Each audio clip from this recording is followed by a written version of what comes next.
एक टॉपिक हम लोग डिस्कस कर लेते हैं, प्रोबेबिलिटी। ठीक है।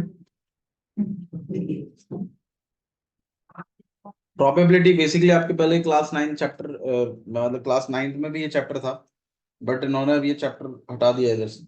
ठीक है, 9th में से। बट एक डिस्कशन कर लेते हैं इस पर।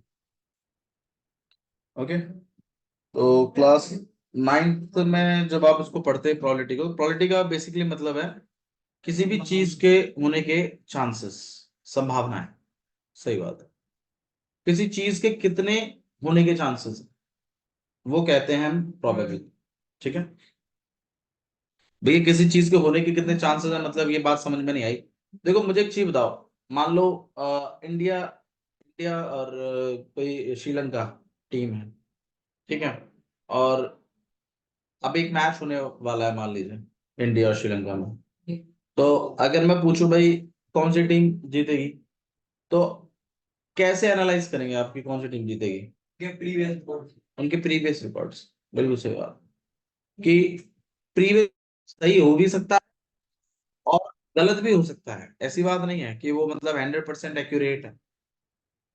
ठीक है। तो प्रोबेबिलिटी का बेसिक मतलब है चांसेस, किसी चीज के होने के कितने चांसेस। जैसे मैं आपको एक एग्जांपल देता हूँ। अब जैसे मान लीजिए जैसे ये क्लास है आप लोगों की। ठीक है। तो 3 और 3 6 और 3 9 और 1 10 और एक रिया 11, टोटल 11 लोग, 11 बच्चे। ठीक है।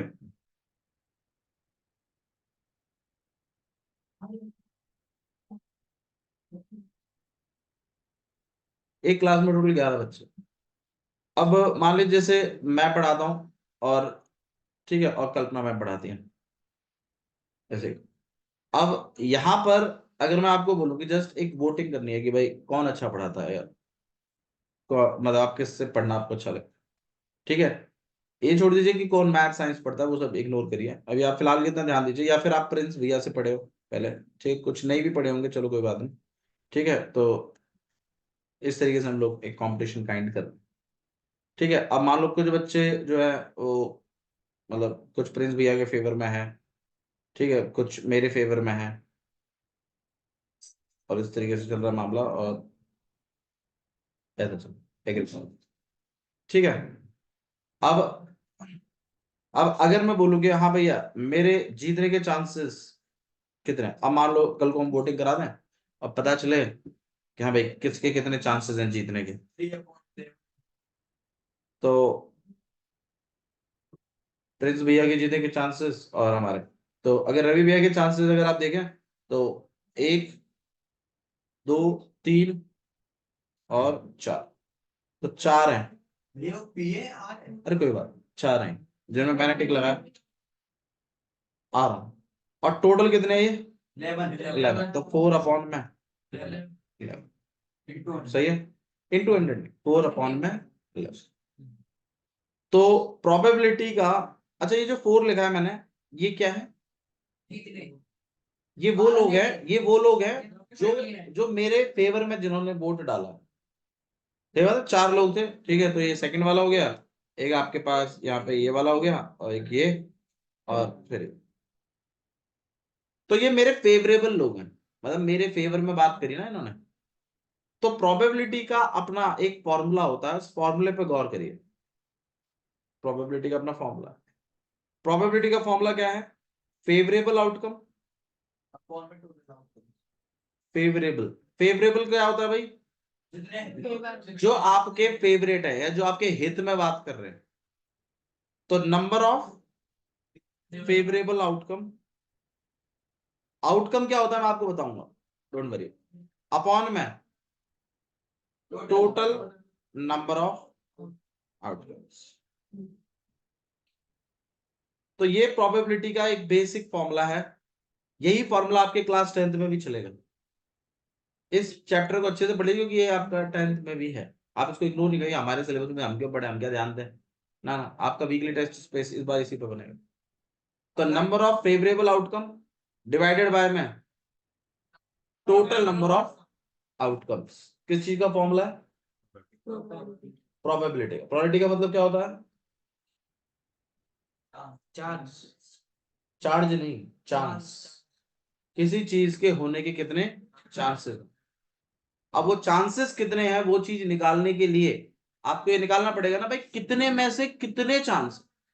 तो जो नीचे लिखते हैं दैट इज टोटल आउटकम। तो टोटल कितने लोग हैं, 11। भैया के फेवर में कितने हैं, 4। तो भैया के जीतने के चांसेस, रवि भैया के जीतने के चांसेस हैं 4/11। समझ में? अच्छा, इसी तरीके से अगर प्रिंस के, मैं पूछूं प्रिंस भैया के कितने हैं, तो भाई 7/11। तो मुझे एक बात बताओ, ये 7/11 और 4/11 जो वैल्यूज हैं, क्या ये 1 से बड़ी है या 1 से छोटी है? आंसर है 1 से छोटी है।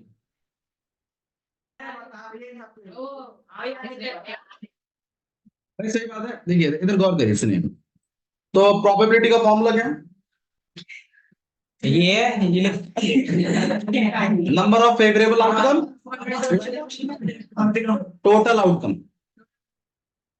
Number of favourable outcome divided by में total number of outcome. Probability का फॉर्मूला क्या है? हाँ जी सुनाओ। तो याद कर लिया, आपने सुना नहीं ना दियो, घोसरी घोसरी मारे चले। प्रोबेबिलिटी का फॉर्मूला है, ठीक से सुन ले फिर बाद में बोलियो मत। Number of favourable outcome, number of favourable outcome. Outcomes का मतलब बता दिया जाएगा अभी थोड़ी देर में आपको। डिवाइडेड बाय में टोटल नंबर ऑफ आउटकम्स। ये है नंबर ऑफ बाबू, याद रखिएगा, divide by total number of outcomes. बहुत बढ़िया। अब जैसे अभी अभी हम लोगों ने जब प्रोबेबिलिटी निकाली थी रवि भैया के जीतने की, तो 4/11 आई थी। इससे हमें जानने को ये मिला कि 4 लोग जो है वो फेवर में है, ठीक है, रवि भैया के। और अपॉन में टोटल लोग जो है वो 11 है, मतलब 11 में से 4 फेवर में। तो रवि भैया के जीतने की प्रोबेबिलिटी भी 4/11। समझ में आया? ठीक, हाँ जी बोलिए। मेरे से हम पे टोटल आउटकम्स तो हैं, लेकिन हमें ये नहीं पता फेवर में कितने लोग हैं, तो कैसे निकालेंगे? करेंगे, बात करेंगे इस चीज पे भी करेंगे। तो फ्रैक्शंस में अभी थोड़ी देर पहले आप लोगों से एक हिंट मांग रहा था। फ्रैक्शंस जो है बेसिकली 2 तरीके के हैं आपके पास, कि एक तो मतलब 1 के बेसिस पे बांट रहा हूं मैं, या तो मोर देन 1, लेस देन, या तो लेस देन और इक्वल टू 1 भी। चलो 3 में बांट दिया तो वो तो सेम नंबर हो जाएंगे, इक्वल टू। हाँ, इक्वल टू मतलब सेम नंबर वाला, सही है ना? तो 2 में ही रखते हैं मामले को, ठीक है। तो या तो लेस देन 1 होंगे, मोर देन 1, लेस देन 1, और एक तरफ है मोर देन 1। तो जो लेस देन 1 होते हैं जो नंबर्स, जो फ्रैक्शंस, मतलब फ्रैक्शन लेस देन 1 भी होते हैं, फ्रैक्शन मोर देन 1 भी होते हैं। बहुत बच्चों का ये मानना होता है कि फ्रैक्शन हमेशा लेस देन 1 ही होते हैं, जबकि ऐसा नहीं है, फ्रैक्शन मोर देन 1 भी होते हैं। देखिए जैसे मान लीजिए 5/3 है। अब आप बताइए 5/3 फ्रैक्शन को, अगर आप बताइए ये नंबर आपका 1 से बड़ा है या 1 से छोटा है? आंसर है 1 से बड़ा, क्योंकि जब आप इस 3 से डिवाइड करेंगे 5 को, तो 1 पॉइंट समथिंग कुछ आएगा। तो 1 से तो बड़ा ही है ना भाई, 1 पॉइंट समथिंग आ रहा है, तो सही है ना? जितना भी आ रहा है, मतलब अगर आप इसको करेंगे डिवाइड, आप चाहे तो इसको डिवाइड करके देखिएगा। जब आप इसको 3 से डिवाइड करेंगे तो 5 को काटेंगे तो 3 1 जा 3, 20 बच गया, 6 3 जा 18, तो लगभग 1.6 के अराउंड, ठीक है। तो ये नंबर ऑब्वियस सी बात है, ये फ्रैक्शन मोर देन 1 है, सही है। अच्छा, एक और लिखते हैं 9/2, पक्का? ठीक,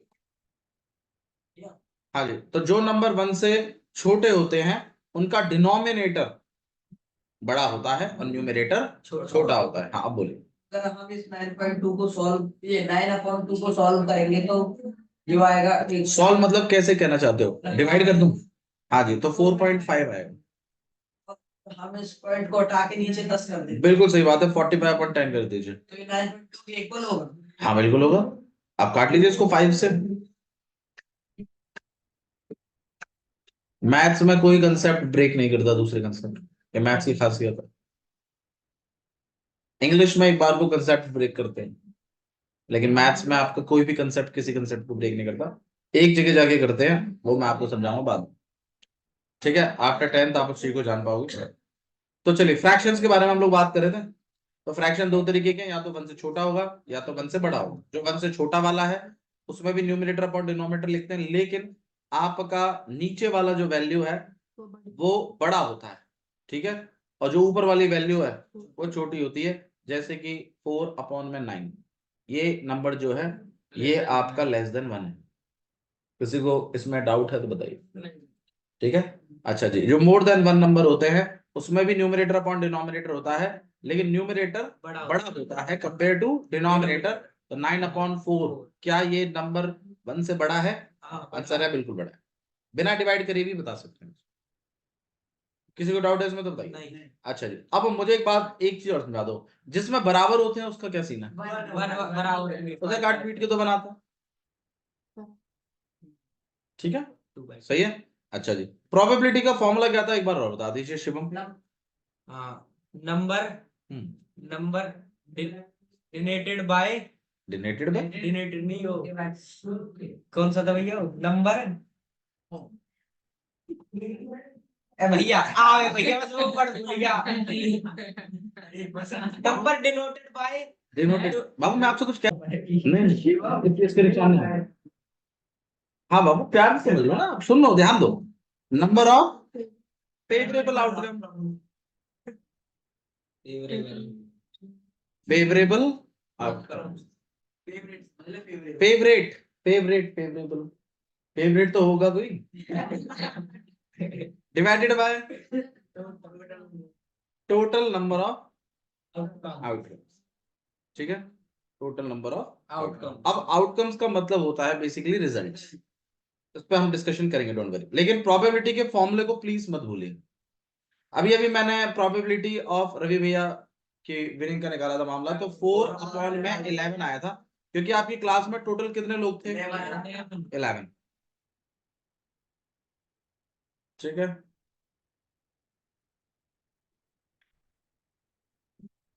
ऐसा था कुछ मामला।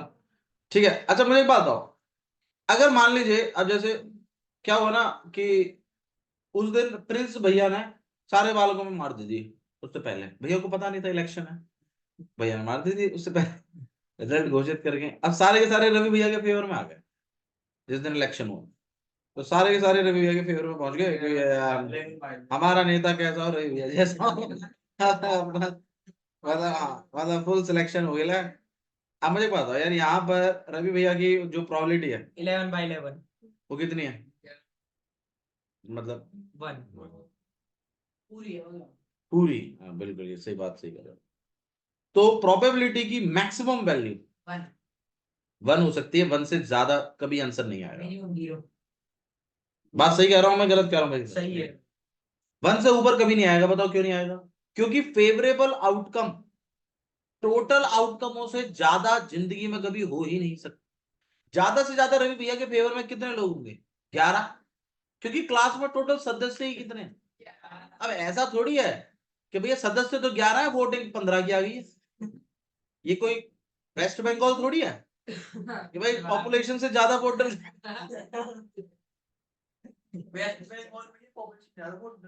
हाँ, बांग्लादेश से लोग आगे ला के वोट डाल दे। थोड़ा सा कोशिश करिए आप। मुझे एक डाउट और था अपनी क्लास से जो हमने करी थी, आपने रणजीत सिंह कश्मीर का नाम बताया था ना कि गोवा? नहीं नहीं, कश्मीर। कश्मीर का था। चलिए कोई बात नहीं, इधर ध्यान दीजिए। तो ये जो फेवरेबल आउटकम है, इनसे ज्यादा नहीं, मतलब ये फेवरेबल आउटकम आपके कभी भी टोटल आउटकमों से ज्यादा नहीं होंगे। सही है, ज्यादा से ज्यादा ये हो सकता है कि बराबर ही है मामला, मतलब सारे ही बच्चों ने वोट डाल दिया तो भाई, और उस केस में टोटल मैक्सिमम प्रोबेबिलिटी आती है जब आपके फेवरेबल आउटकम किसके बराबर हो जाते हैं? Total outcome. कटपटा के आंसर बनाता, तो मतलब प्रोबेबिलिटी की मैक्सिमम वैल्यू कितनी आ सकती है? 1। अच्छा, इस केस में इस एक्टिविटी के दौरान अगर प्रिंस भैया के जीतने की प्रोबेबिलिटी निकाली जाए, क्योंकि मार लगी थी बच्चों में, तो भाई 0/में 11, तो आंसर आया मिनिमम 0। अब इससे क्या चीज सीखने को मिली कि इलेक्शन से पहले बच्चों को नहीं मार। अब सुनो, इससे आपको ये चीज सीखने को मिली कि प्रोबेबिलिटी की मिनिमम वैल्यू कितनी हो सकती है, 0 और मैक्सिमम कितनी हो सकती है, 11 होता है। हाँ 1 सॉरी 1 भूलेगा भैया 11 होता है। 1 इलेक्शन में मार लगा दो मैं काम करती हूँ, यहाँ बैठो बैठो। दिमाग नहीं चल रहा ना तुम्हारा, करंट देना पड़ेगा। आने नहीं है, पता नहीं क्या ही कर रहा है भाई लड़का। हाँ भाई, प्रोबेबिलिटी का फॉर्मूला क्या होता है, number of favourable outcome divided by में टोटल नंबर ऑफ आउटकम। तो number of favourable outcome divided by में टोटल। अब देखो ध्यान दे रहा, ये सुना तो रहा हूँ सुना के पहाड़े के सुना के ध्यान दे। Number of favourable outcome divided by में total number of outcome. Favourable outcome आपके टोटल आउटकमों से ज्यादा कभी नहीं होंगे, ठीक है, वो हमेशा उनके बराबर हो सकते हैं, वरना उससे कम ही होंगे। तो आपके प्रोबेबिलिटी का जो आंसर है, प्रोबेबिलिटी का जो आंसर है वो हमेशा 0 और 1 के बीच में ही फ्लक्चुएट करता रहेगा। मतलब आंसर हमेशा 0 और 1 के बीच में आएंगे, किसके, प्रोबेबिलिटी। आप जो भी आंसर निकालेंगे इस चैप्टर में वो 0 और 1 के बीच में होगा। अब 0 और 1 के बीच में कितने नंबर होते हैं, अनगिनत, ठीक है भाई। 3/7 भी 0 और 1 के बीच में, लेस देन 1 है ना, और नेगेटिव है नहीं, तो इसका मतलब 0 पार किया नहीं, 0 के लेफ्ट में गया नहीं। तो अब जैसे 8/19, भाई 2/7, 3/4, ये सारे के सारे आपके 0 और 1 के बीच में ही आंसर है, मतलब लेस देन 1 है सारे, और 0 से नीचे गए नहीं। तो प्रोबेबिलिटी के आंसर आपके ऐसे आएंगे इस चैप्टर में। मतलब आप जो भी आंसर निकालोगे ना, आप उसमें पाओगे कि डिनोमिनेटर बड़ा है, न्यूमरेटर छोटा है। और कभी बाई चांस क्वेश्चन करते टाइम आपका न्यूमरेटर बड़ा आ जाए और डिनोमिनेटर छोटा आ जाए, तो अंदर मतलब आंख बंद करके वो गलती है, टीचर चेक भी नहीं करेगा। तुमने अगर किसी भी प्रोबेबिलिटी का आंसर ऐसा लिख दिया है तो उसको चेक करने की जरूरत ही नहीं है, तुम प्रोबेबिलिटी का सबसे बड़ा रूल ब्रेक कर चुके हो, तुम 1 से आगे बढ़ गए। बेस्ट बैकग्राउंड तो प्रोबेबिलिटी के अगर आंसर तुक्के मारने ही है तो ये मारिए, 2/7 मारिए, 3/8 मारिए, ऐसे मारिए, ये चलेगा। भाई 7/2 मत करिएगा, वो खेल गलत है। 1 से ऊपर नहीं जाना है, मतलब डिनोमिनेटर हमेशा बड़ा रखना है, न्यूमरेटर हमेशा छोटा रखना है, क्योंकि टोटल आउटकम्स हमेशा ज्यादा होंगे किससे, फेवरेबल आउटकम। फेवरेबल आउटकम हमेशा आपके कम ही होंगे, फेवर में कम ही लोग होंगे टोटल में से। टोटल पाओ, अब मोदी जी को मान लो कि इलेक्शन होने वाले हैं, मोदी जी को वोट, मोदी जी के जीतने की संभावनाएं कितनी है भाई, टोटल पॉपुलेशन, टोटल आउटकम है, और उनके फेवर में जितने हैं वो फेवरेबल आउटकम है, ऊपर है। टोटल पॉपुलेशन से भी ज्यादा वोट आ जाएंगे क्या मोदी जी के, नहीं आएंगे ना। नेपाल हाँ नेपाल तो है, थॉट प्रोसेस ही अलग, इतना दिमाग तुम्हारा इसमें चलता, तुम्हारे इसमें पॉलिटिकल फॉर्मूला क्यों। favorable outcomes divided by total outcomes current आ गया। चलो भाई ठीक है, गुड गुड गुड, ठीक है। तो अच्छा, प्रोबेबिलिटी की मिनिमम वैल्यू कितनी होती है, 0। कब होती है 0, जब फेवरेबल आउटकम 0 हो जाए, जब फेवरेबल आउटकम 0 हो तब होती है, जब आपके फेवर में कोई नहीं। फॉर एग्जाम्पल एक और एग्जाम्पल ले लेते हैं, जैसे मान लीजिए एक बैग है, उसके अंदर जो है ऑरेंज फ्लेवर कैंडीज है, लेट इट बी 7 है। अब अगर मैं बोलूंगा भाई इसमें से लेमन फ्लेवर की कैंडी निकलने की संभावना कितनी है, तो भैया कोई फेवर में ही नहीं है, सारी की सारी orange flavour candy, lemon candy कैसे निकाल देंगे आप। तो 0/7, टोटल कैंडी 7, तो आंसर कितना आएगा, बताओ भैया, नहीं आ रहा है समझ में तो क्या हो गया, ठीक है। अच्छा, ऑरेंज फ्लेवर कैंडी कितनी है, ऑरेंज फ्लेवर कैंडी निकलने की संभावना कितनी है, तो आंसर है 7/7, आंसर है परसेंट में नहीं आता। नहीं, ला सकते हैं ना वैसे। परसेंटेज के बारे में जिक्र करेंगे हम। बताओ भाई, यहाँ तक किसी बच्चे को इश्यू है तो बताइए। ठीक है, अच्छा जी। अब बहुत जगह ऐसा भी क्वेश्चन पूछते हैं कि जैसे मान लीजिए कई कई बोला कि क्या प्रोबेबिलिटी का आंसर 60% हो सकता है। आप मुझे बताइए, हो सकता है कैसे? सुपर मैन है भाई ये लड़का। चलो चलो चलो, तुमसे एक चीज पूछता हूँ भाई। मान लीजिए प्रीत के 60 नंबर आए हैं, ठीक है? कितने में से? हाँ, यही तो मैं सुनना चाहता था, कितने में से? 60 में से ही आए हैं। 60 और 60% में फर्क जानते हैं आप क्या होता है? क्या फर्क है? 60 नंबर है, हाँ ये हो जाएगा 60/100। भाई, सिर्फ 60 बोलना ये बात क्लियर नहीं करता कि ये कितने में से हैं, ठीक है? और 60% बोलना अपने आप में ये क्लियर स्टेटमेंट है कि हमारे 100 में से हैं 60, ठीक है? अब देखो, इसलिए परसेंटेजों में बात होती है। बच्चे बेटे पूछते हैं भैया 60% कितने में से है भैया? अरे 60% अपने आप में कंप्लीट स्टेटमेंट है कि ये 100 में से है। अब देखिए, जैसे मान लीजिए आपके 400 नंबर आए हैं 500 में से, फिर आप निकालते हैं अपनी, मान लीजिए आपके टोटल बने मामले, फिर आप अपनी परसेंटेज निकालते हैं। फिर आप अपना क्या निकालते हैं? परसेंटेज। परसेंटेज के लिए आप क्या करते हैं? यहाँ पे 100 से मल्टीप्लाई कर देते हैं और फिर आपका आंसर आता है 80। अब आप बताइए, क्या ये 80 बोलना चाहिए या 80% बोलना चाहिए? 80% बोलना चाहिए। मेरे 80% आए हैं, ये सो।